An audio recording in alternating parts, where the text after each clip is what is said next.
I think it's working. Okay. And for me, boom. I'm clapping too, just because I'm like a monkey. I mimic everything I see. It's a pre-applause. You're just Right. paying it forward. Yeah. Right. Because you know this is going to be amazing. Right? Okay. So I am Kyle Sullivan. I am listed as the director of Garden of the Gods. This is not really that true. Sure it is. I've got Bill Schweikert here, director of photography for Garden of the Gods and for so many other things in Alabama. He is you're from New York? Is that true? Yeah, born in Jersey, raised in New York, live in Alabama. Yeah, that's that's Alabama's gain. So he's constantly working, constantly hustling, constantly shooting, and it's pretty phenomenal. You make me feel very lazy. Well, in order to survive in this business, you have to. I'm like a sea otter. If I sit still for a long time, something's going to eat me. So I have to keep diving down to get those little nougats of delicious, delicious cinema and consume them. That's exactly right. And they are delicious. Well, they usually taste like old pizza, but they're still good. Still good, yeah. Yeah. Okay, so I want to ask you a series of questions. Sure. For starters, I would like to know what movie you've logged the most time in on throughout your entire life. That's an easy one. That would be Casablanca. It was Wizard of Oz, because I'm so old. I'm before VCRs, before cable, before internet, before everything. Everything was on stone. So once a year we would religiously get together to watch Wizard of Oz as kids. I forget the date, of February 17th or something. They would play it on one of the big three. So it was a real treat to be able to see something again in the days before playback was readily available. And Casablanca is one of those movies that I love everything about it. And another one that I watch whenever it comes on, even though I've seen it many times, is Shawshank Redemption. That's one of the movies when it comes on, I can't not watch it because it's so compelling. And that's the reason I love cinema so much, is because it tells the story in a way that no other format of story delivery does. Maybe with the exception of theater, but it's a different experience to me than theater, and I'm a big fan of theater. So, So you have Wizard of Oz, which is this big, great, grand, old Hollywood fantasy tale. Yeah. You have Casablanca, which is like this very romantic. I love Casablanca. Yeah. Very romantic. Very romantic. Rose-colored glasses, kind of war-torn thing. Yeah. Which those two are different. And then you have Shawshank Redemption. Like, this is a pretty big range of favorites. Oh yeah, I don't have any. There's nothing consistent about me at all. I'm just as God made me.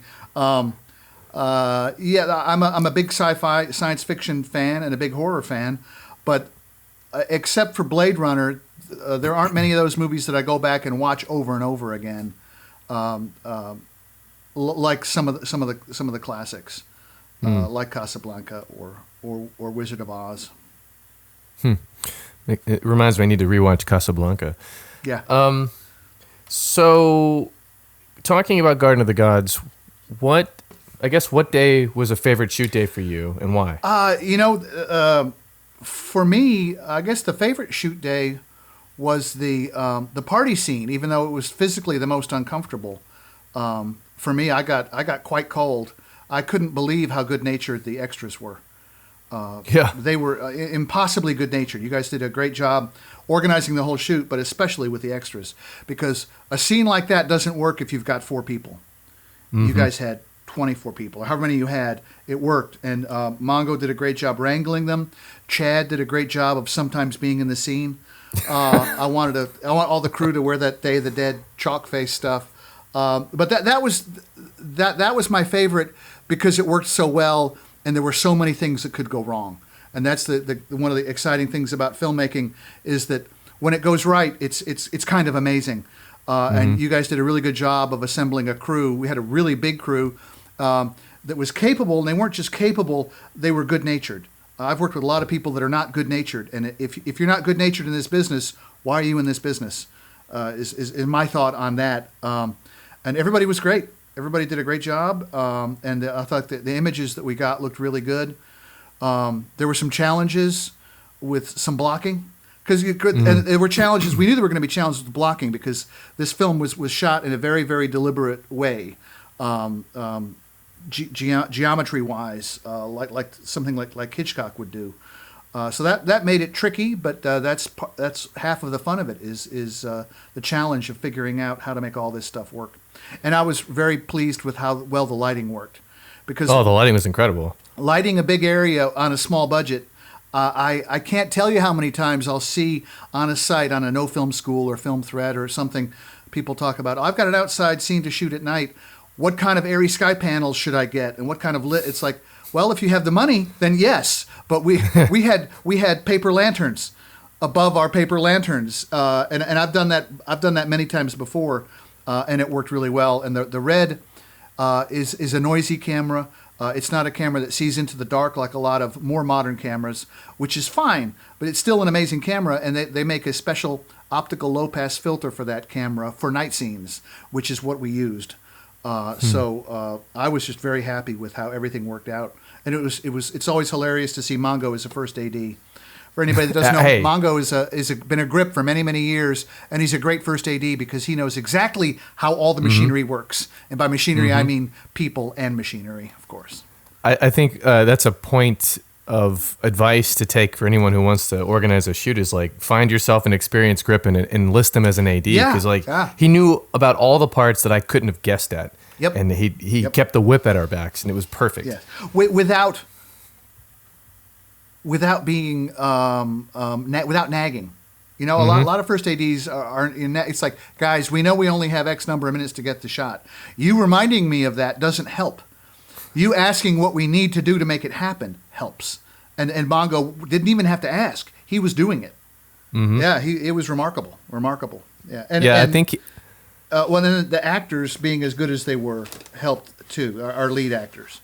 Because everything just sort of came together in the right way. Yeah. But I was really impressed with so we've tried to organize that party scene a couple of times, both in like a pre-planning way. We tried to shoot a storyboard. We even did the storyboard twice, this live storyboard thing, to try to get the geometry of the scene right, because there's like text messaging going on and like then dialogue, and then we still had to kind of invent it on the fly a little bit, because we those things weren't working exactly, and it was your experience that really just kind of saved that whole moment when we started getting the shots from across the crowd. And I don't know, man, the whole thing would have fallen apart without you. I'm fairly certain.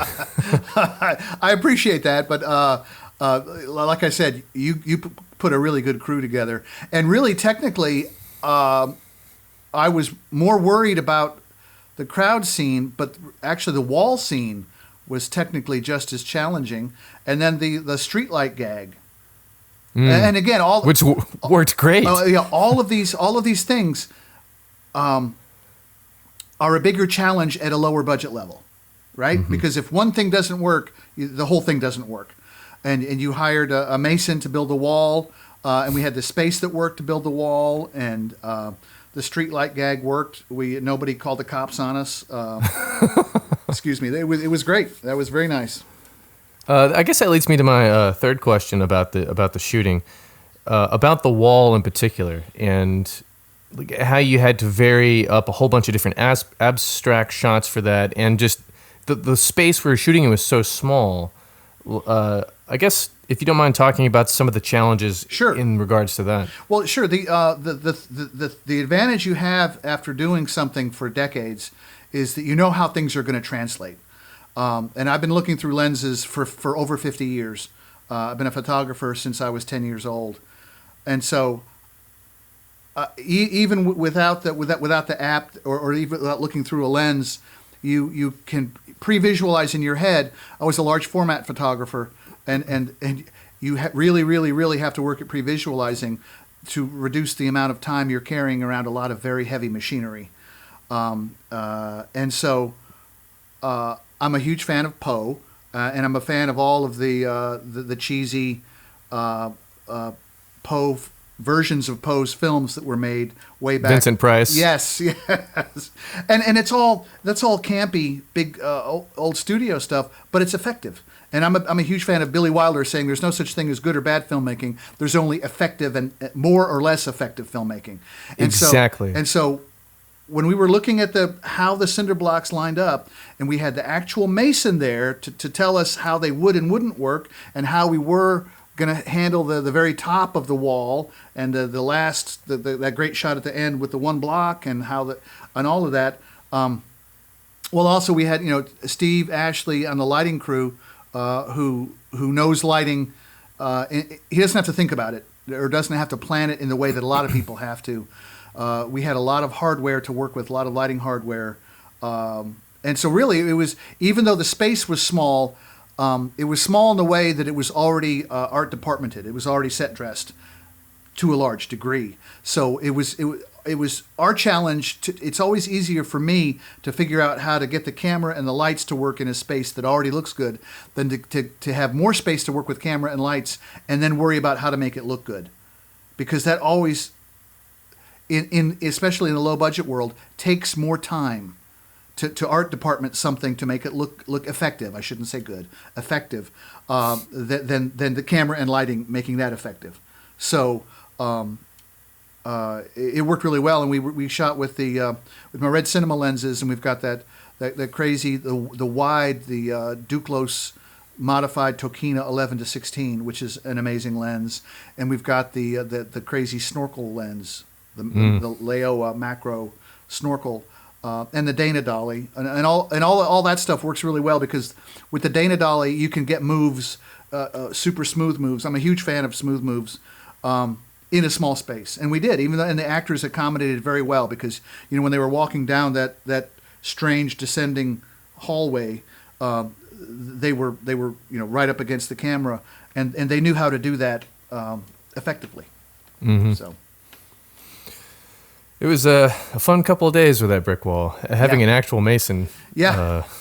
Man. Ay. Yeah. I guess I'd like to ask you about...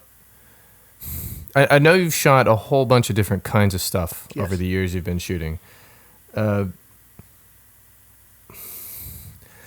is, I guess, a two-part question. Part one being, what advice might you give to the universe about this?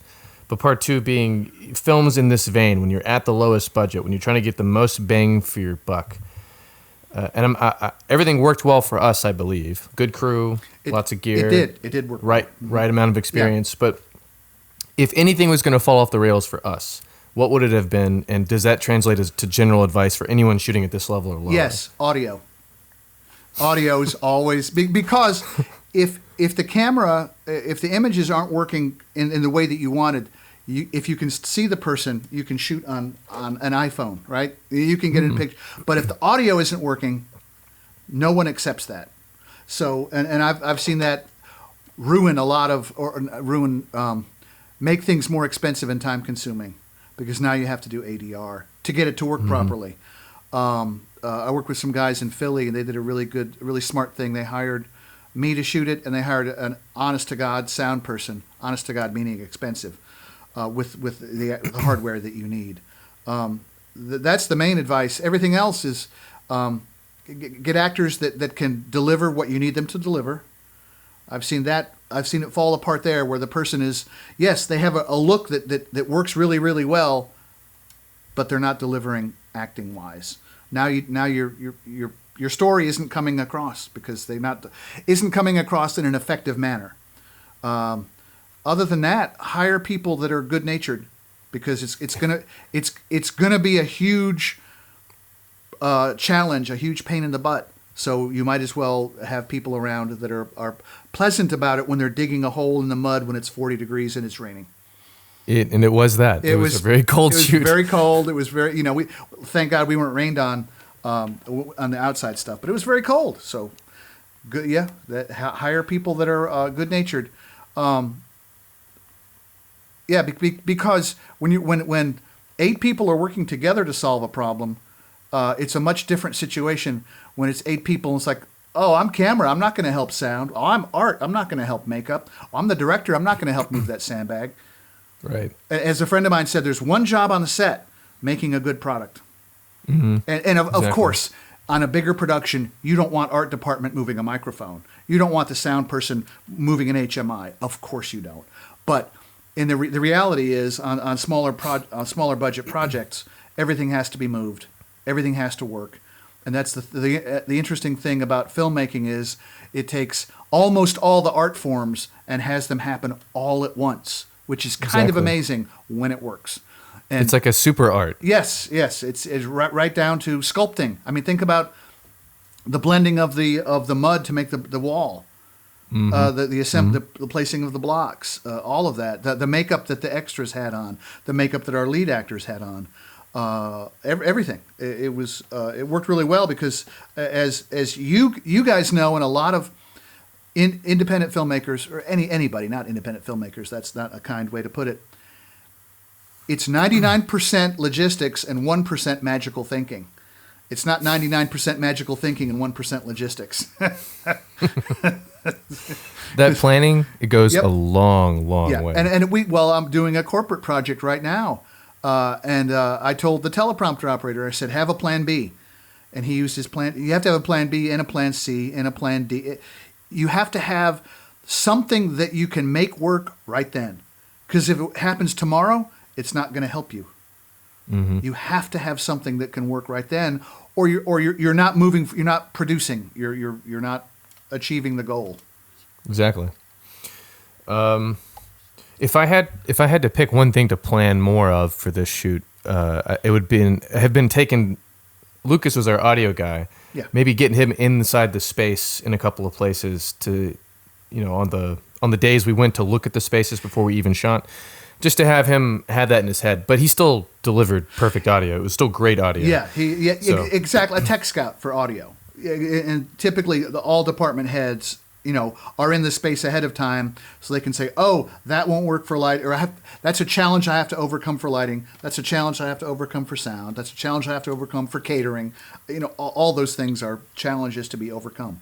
But yeah, you're right. It's him being on spot. But the great thing about the crew is that there were several people there, myself included, who have run sound before professionally and know what it takes to do it. We had all the machinery to do it, and Lucas is a bright, capable guy, and that's the one thing about sound is did you get the line? Was it clean? It's a yes or no question, and he's like, oh, we had a problem with that, the last line of so he was on top of it in that way, which sounds obvious and sounds simple, and it's neither.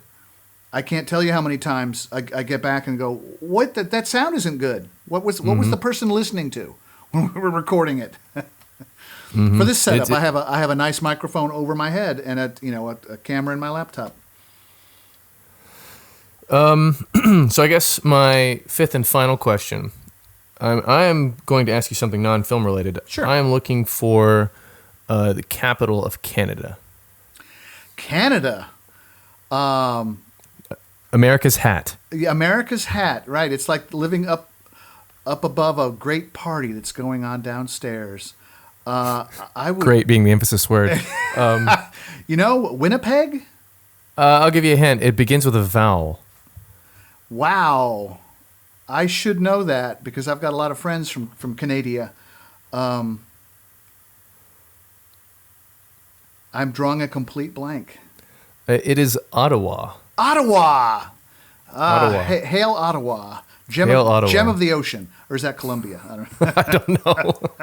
Ottawa. Well, sir, thank you very much for taking a few minutes to do this. Absolutely. Especially this weird Zoom coronavirus setup. I know, right? It's all good. Hopefully you got some stuff you can use. Oh, that's perfect. Yeah. And we're very close to finishing. We're like $684 away from the green light. That's fantastic. Yeah. Which is beautiful. Yeah, congratulations. But if anyone's watching this who's not on the crew, hire this man. Hire him today. I'm available. We're all available. Once the virus gets to a point where it's manageable. I don't even know how to describe that. I've got an Indy to shoot in Philadelphia and one to shoot in upstate New York. So, and hopefully one in Ireland. I'm hoping that comes through. Ireland. Yes, Ireland. Yeah, just outside of Dublin. Yeah, I haven't been back in a minute, so that'll be nice to visit the home turf. Oh my goodness. Well, good luck to you, sir, Thank you. and thank you very much, and we'll talk soon. Thanks so much.